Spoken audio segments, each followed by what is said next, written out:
রহমানির রহিম। প্রিয় নবম শ্রেণীর ছাত্রছাত্রীবৃন্দু, অভিভাবকবৃন্দু এবং যারা এই ভিডিও দেখছেন সবাইকে আসসালামু আলাইকুম। আমি প্রথমেই ধন্যবাদ জানাচ্ছি ঐতিহ্যবাহী শামসুল হক খান স্কুল অ্যান্ড কলেজের সম্মানিত principal sir doctor Mahbubur Rahman Molla স্যারকে আমার ঘরে আমার স্কুল অনলাইন কার্যক্রমে আমাকে ক্লাস নেওয়ার সুযোগ করে দেওয়ার জন্য। আজকের অনলাইন ক্লাসে স্বাগত জানাচ্ছি আমি মীর আব্দুল হামিদ, সহকারী শিক্ষক গণিত, Shamsul Haque Khan school and college.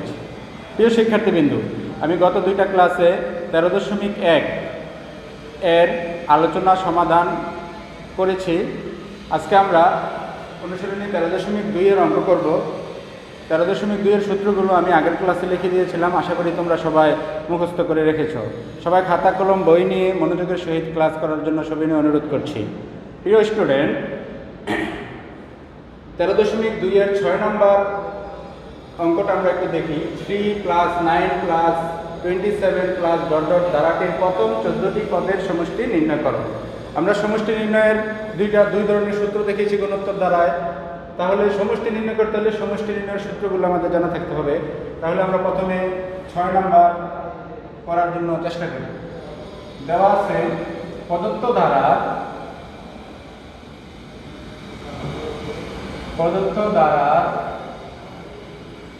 প্রথম পদ এই সমান 3।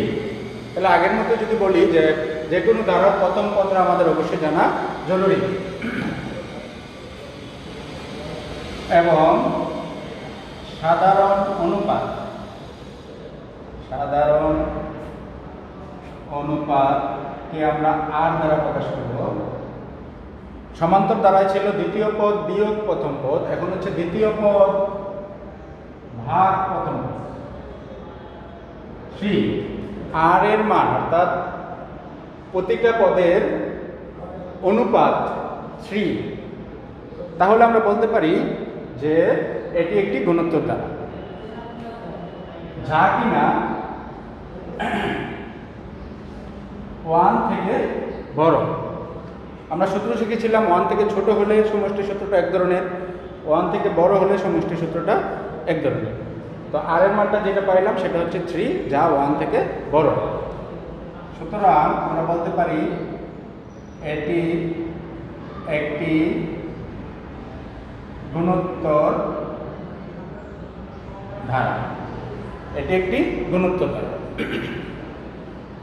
আমরা জানি n সংখ্যক পদের সমষ্টি Sn সমান, গুণোত্তর দ্বারার ক্ষেত্রে সমষ্টির সূত্রটা হচ্ছে Sn সমান a into r⁻n−1 divided by r−1, যখন r এর মান 1 থেকে বড়। তোমরা আগের সূত্রগুলো একটু দেখে নাও যে r এর মান 1 থেকে বড় হলে সমষ্টির সূত্রটা হচ্ছে a into r⁻n−1 r−1। তাহলে এখানে আমাদের প্রথম 14টি পদের সমষ্টি নির্ণয় করতে হবে। তাহলে সুতরাং প্রথম 14টি পদের সমষ্টি S14 সমান a into r⁻14−1 divided by r−1। n এর জায়গায় 14 হবে। তাহলে আমরা বলতে পারি এখন a এর মান 3 ইন্টু r এর মান 3 -1, r এর মান 3 -1। সবাই খেয়াল করো, 3 থেকে 1 গেলে থাকে 2, 3⁻14 -1। তাহলে আমরা গুণোত্তর দ্বারা সমষ্টি নির্ণয় করব এই সূত্র দিয়ে, এবং ক্যালকুলেশনটা এই পর্যন্ত রাখলেই হবে। আশা করি তোমরা সবাই বুঝতে পেরেছ এবং ভালো করে মনোযোগ দিয়ে খেয়াল করবে, খাতা উঠাই নিবে। আমি এটা মুছে দিচ্ছি।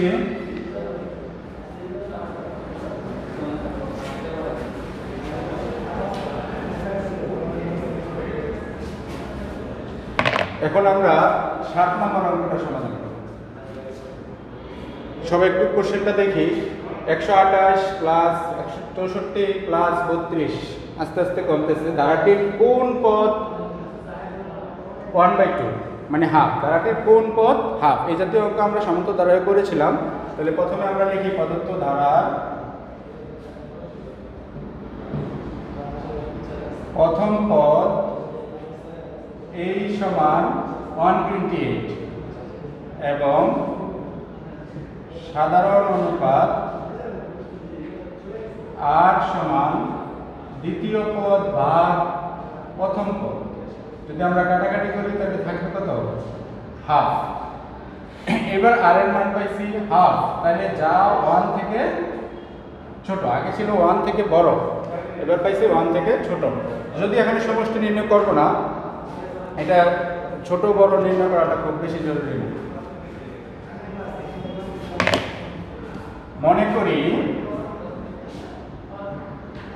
ধারাটির কোন পদ 1/2। মনে করি ধারাটির n-তম পদ, ধারাটির n-তম পদ সমান 1/2।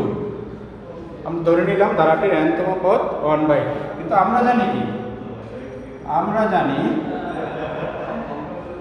n-তম পদ গুণোত্তর ধারার ক্ষেত্রে a r n-1। সূত্রটা সবাই খেয়াল করবা। গুণোত্তর ধারার ক্ষেত্রে n-তম পদের সূত্র হচ্ছে a r⁻n-1। তাহলে এবার আমরা মান বসিয়ে দিই। শর্ত মতো এখন বলতে পারি a r⁻n-1 সমান হচ্ছে হাফ। এর মান কত?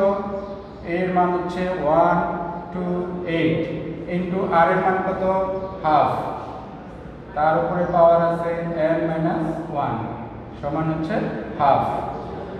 আমরা 128 কে ওই পাশে পাঠাই দিই। Half n-1 1 divided by 2 into 128। এই পাশে গুণ আকারে আছে, এই পাশে গেলে ভাগ হবে। আমরা সবাই খেয়াল করি, একটু ডান দিকে তাকাই। এইদিকে যা আছে তাই থাকলো। Half whole to the power n-1 সমান 1 ডিভাইডেড বাই 256, 128 দেখুন 256, বা হাফ n-1 সমান হাফ n-1 সমান এখানে আমরা লিখতে পারি হাফ পাওয়ার যদি 8 দিই 2 টু দি পাওয়ার 8 256, বা আমরা জানি ভিত্তিগুলো এক হলে পাওয়ারগুলো সমান হয়। তাহলে n-1 8, n 8 প্লাস 1 n 9। প্রশ্নে বলেছিল ধারাটির কোন পদ 1/2। তাহলে আমরা বলতে পারি অর্থাৎ ধারাটি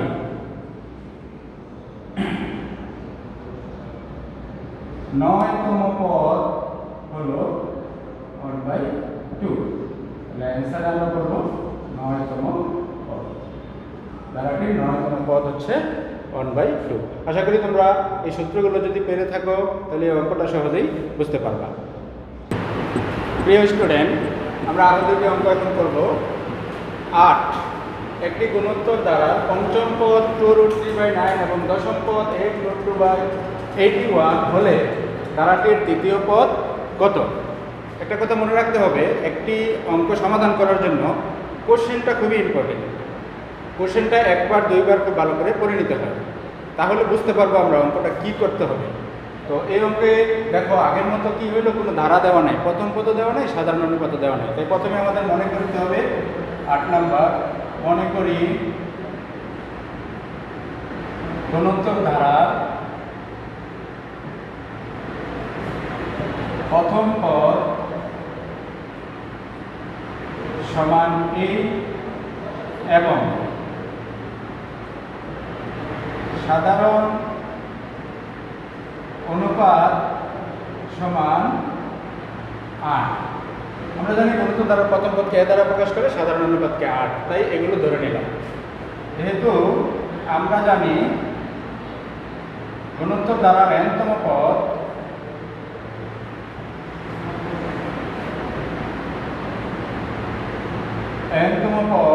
সমান a আর n-1, এটা আমরা জানি। এখানে দেওয়া আছে ধারাটির পঞ্চম পদ, তাহলে আমরা বলতে পারবো সুতরাং ধারাটির পঞ্চম পদ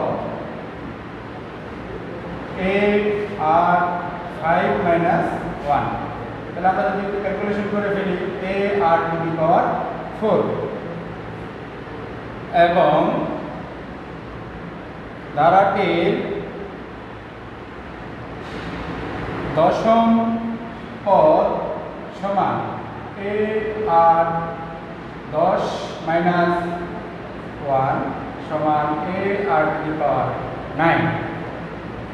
n-তম পদ হলে n-1, যেহেতু পঞ্চম পদ 5-1, যেহেতু দশম পদ 10-1।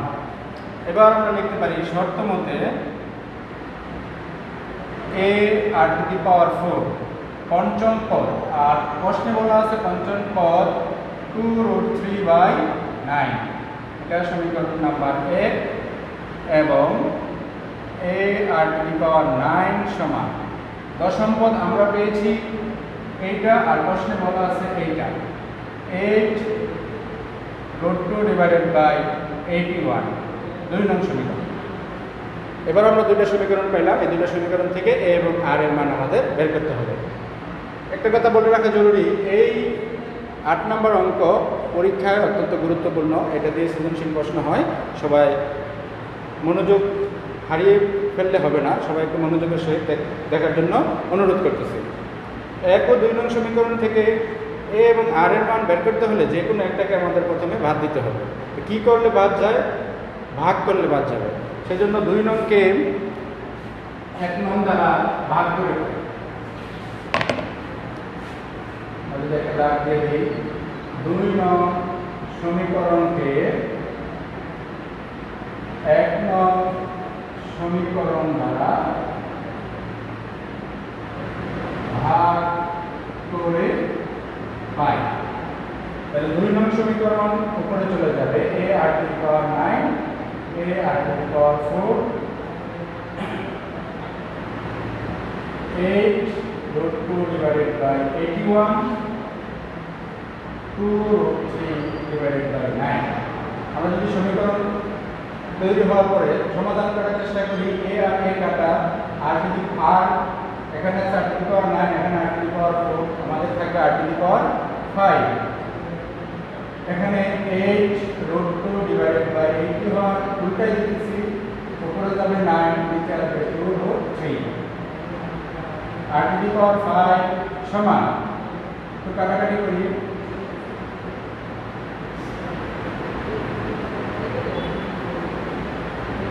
তাহলে উপরে থাকে 4√2, নিচে থাকে 9√3, r টু দি পাওয়ার 5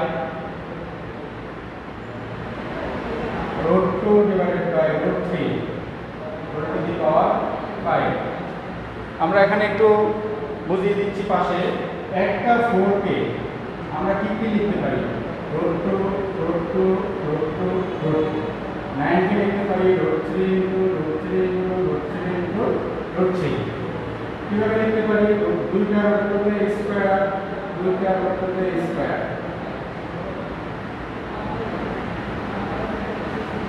তাহলে দেখো স্কয়ার রুটে কাটা থাকে কি 2 * 2 = 4, আবার স্কয়ার রুটে কাটা 3 * 3 = 9।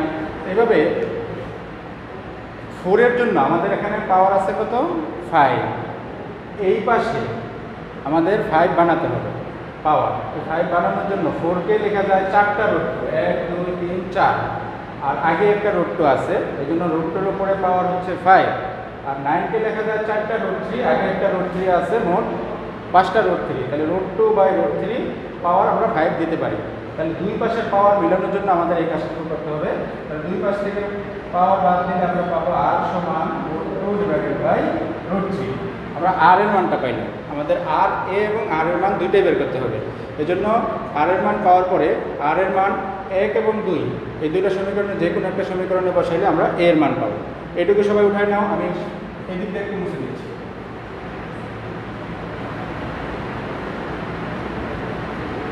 বলবো r এর মান 1 নং সমীকরণে বসিয়ে পাই।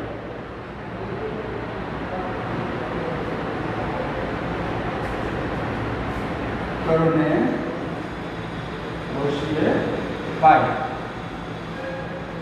a ইনটু r এর জায়গায় হবে √2/√3, তার উপরে পাওয়ার হচ্ছে কত 4 সমান 2√3/9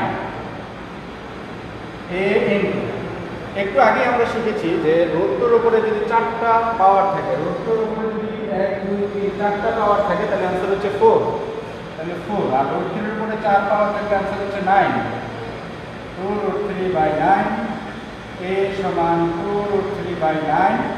এটা এই পাশে দিয়ে উল্টো হয়ে যাবে 9/4। সবাই একটু খেয়াল করো,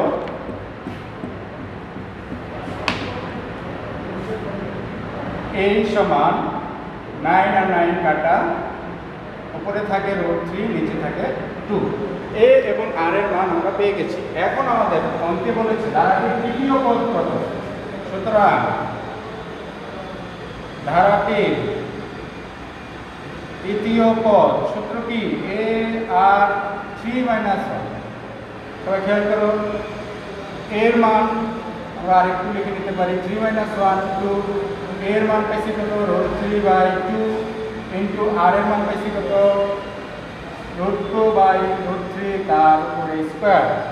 খেয়াল করে দেখো √3/2 ইনটু স্কয়ার, √2 এর উপরে স্কয়ার আছে তার থাকবে উপরে 2 নিচে 3,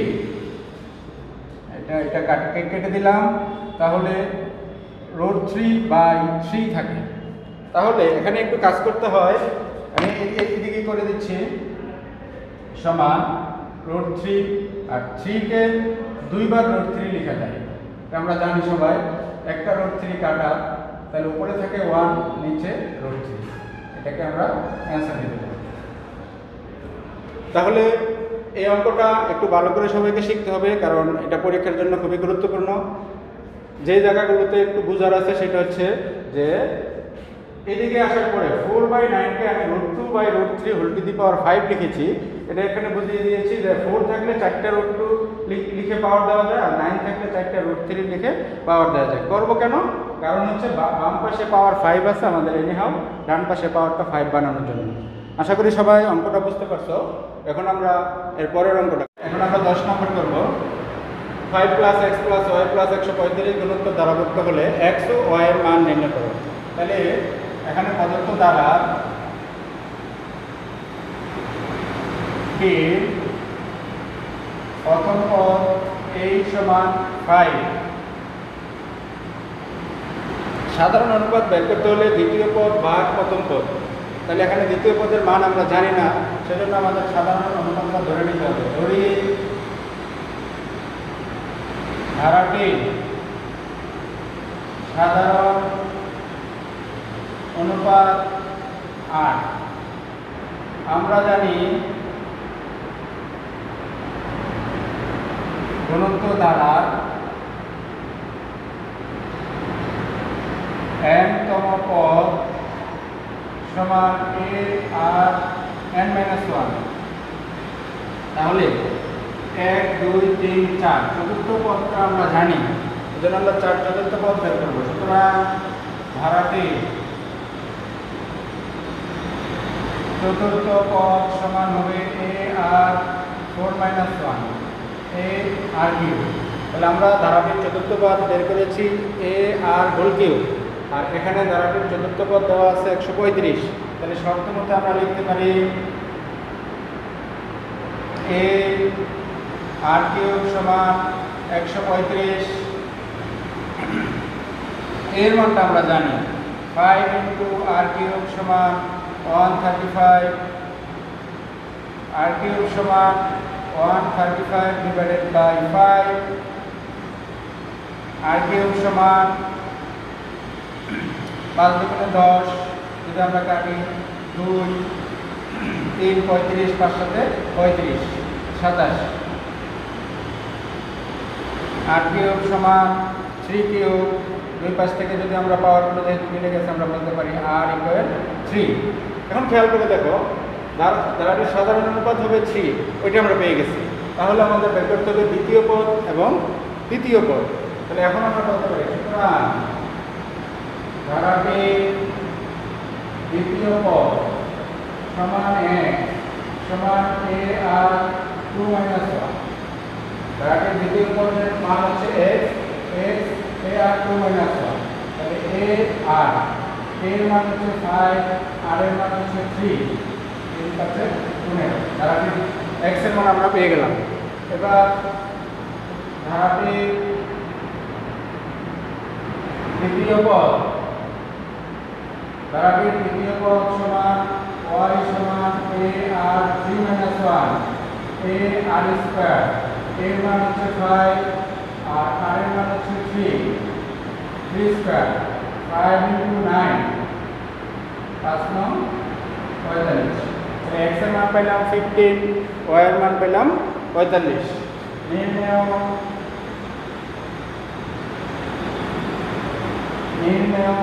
x ইকুয়াল 15 এবং y ইকুয়াল 45। তাহলে আমরা x এবং y এর মান পেয়ে গেলাম। ছাত্রছাত্রী বিন্দু, আমরা এখন 13 এবং 14 নম্বর অঙ্ক করব একসাথে। আমরা 13 নম্বর অঙ্ক করতেছি। প্রদত্ত ধারার প্রথম পদ a সমান 1 এবং সাধারণ অনুপাত r সমান, আমরা জানি দ্বিতীয় পদ ভাগ প্রথম পদ -1 / 1। অ্যান্সার হচ্ছে -1 1 থেকে ছোট, যা 1 থেকে ছোট। ধারাটি 2n + 1 সংখ্যক পদের সমষ্টি নির্ণয় করতে হবে আমাদের। তাহলে আমরা 2n + 1 সংখ্যক পদের সমষ্টি একবারে লিখে ফেলি। আমরা জানি গুণোত্তর দ্বারা n সংখ্যক পদের সমষ্টি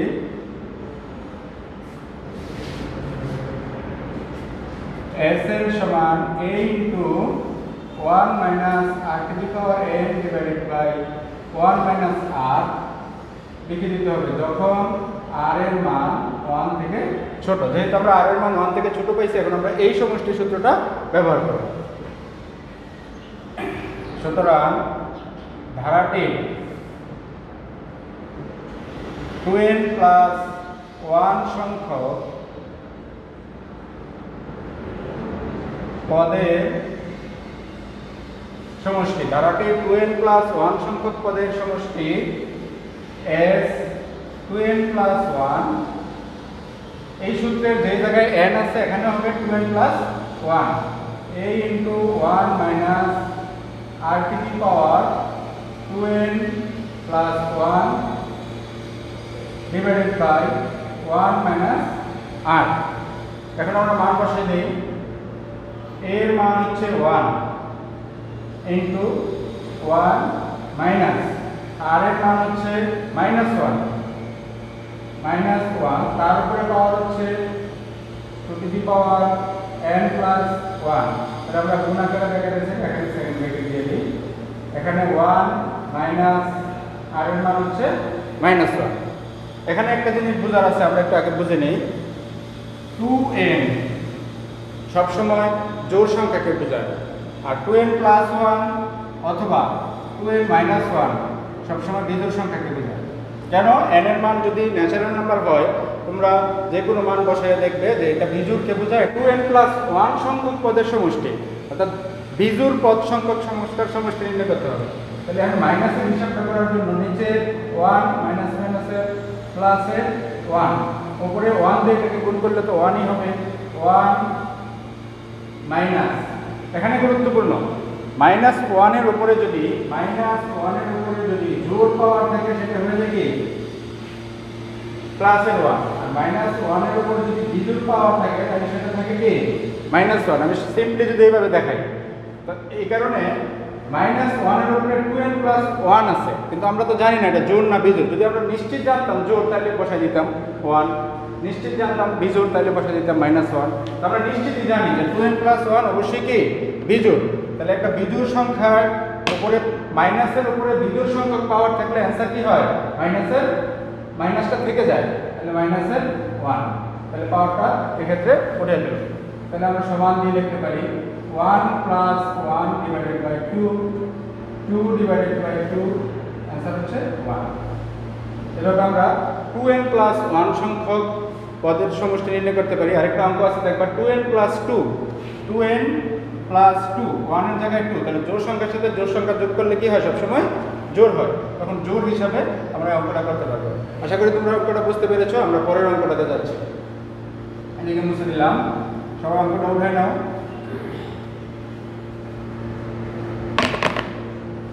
log 2 plus log 4 plus log 8 plus ধারাটির প্রথম 10টি পদের সমষ্টি নির্ণয় করো। এই অঙ্ক করব। তো দেওয়া আছে এটা একটি ধারা, এটা 10টি পদের সমষ্টি নির্ণয় করতে হবে। তাহলে আমরা প্রথমেই মনে করি ধারাটির 10টি পদের সমষ্টি এর সমান হচ্ছে S10।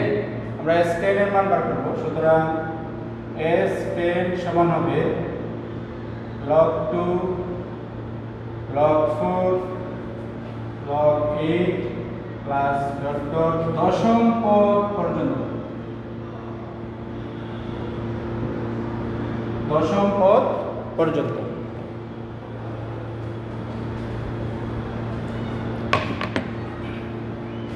দেখো আমরা যদি এইভাবে লিখি log 2 এর উপরে পাওয়ার 1 প্লাস log 2 এর উপরে পাওয়ার 2, 2 দুগুণে 4 হয়। আবার যদি আমরা এইভাবে লিখি log 2 এর উপরে পাওয়ার 3, log 3 হয়। আমরা এই তিনটা থেকে একটা আইডিয়া পাচ্ছি যে এখানে 2 এর উপরে পাওয়ার 1, 2 এর উপরে পাওয়ার 2, 2 এর উপরে পাওয়ার 3, এভাবে দশম পদ পর্যন্ত যদি যাই আমরা 10 নম্বর পদে কি পাবো? 2 এর উপরে পাওয়ার 10। এখন আমরা লগ সূচকের নিয়মে জানি পাওয়ারগুলোকে সামনে নিয়ে আসা যায়। তাহলে প্রথম হচ্ছে log 2 plus 2 log 2 plus 3 log 2 plus plus 10 log 2। এবার যদি আমরা log 2 প্রতিটা পদ থেকে কমন নিয়ে নিই তাহলে এখানে থাকবে কি 1, এখানে 2, এখানে 3 প্লাস 10 আর log 2 আমরা কি করলাম? কমন নিয়ে বের করে দিলাম। তাহলে এবার দেখো আমরা একটা সূত্র শিখেছিলাম n সংখ্যক পদের যোগফল স্বাভাবিক সংখ্যার সমষ্টিটা কি ছিল? 1 plus 2 plus 3 plus plus n হলে সূত্রটা কি ছিল? n into n plus 1/2। এই সূত্রটা আমরা শিখেছিলাম। তাহলে এখানে 1 থেকে 10 পর্যন্ত, 1 থেকে n ইনটু n প্লাস 1/2। তাহলে 1 থেকে 10, তাহলে সূত্রটা কি হবে? 10 into 10 plus 1 divided by 2 into log 2। আমরা যদি এখন কাটাকাটি করি এখানে পাচ্ছি কত? 5 ইনটু 11 ইনটু log 2, 5 11 55 log 2। তাহলে এটার অ্যান্সার হচ্ছে 55 log 2। আমরা চাইলে এই অঙ্কটা সমান্তর দ্বারা সূত্র দিয়েও করা যায়, তোমরা বাসা করে দেখতে পারো। তবে আমি এই কয়েকটি ক্লাসে তোমাদের সসীম দ্বারা মধ্য থেকে সমান্তর দ্বারা ও গুণোত্তর দ্বারা সম্পর্কে আলোচনা করেছি। তো এই অধ্যায়ে 2টি সৃজনশীল প্রশ্ন আছে, পাশাপাশি একই নিয়মের অঙ্কগুলো করে দেওয়ার চেষ্টা করেছি। 23 এবং 24 নাম্বার সৃজনশীল, 23 এবং 24 নাম্বার তোমরা HW করার চেষ্টা করবে বাসায়। কোনো প্রবলেম ফিল করলে আমার প্রাথমিক আলোচনাগুলো এবং সূত্রগুলো দেখে করার চেষ্টা করবে। তারপরেও কোনো সমস্যা থাকলে সাবজেক্টিভ এবং তোমাদের শাখাভিত্তিক টিচারদের সাথে যোগাযোগ করবে, প্রয়োজনে আমার সাথেও যোগাযোগ করবে, সর্বাত্মক সহযোগিতা করার চেষ্টা করব। তো সবাই ভালো থাকবা। আল্লাহ হাফেজ।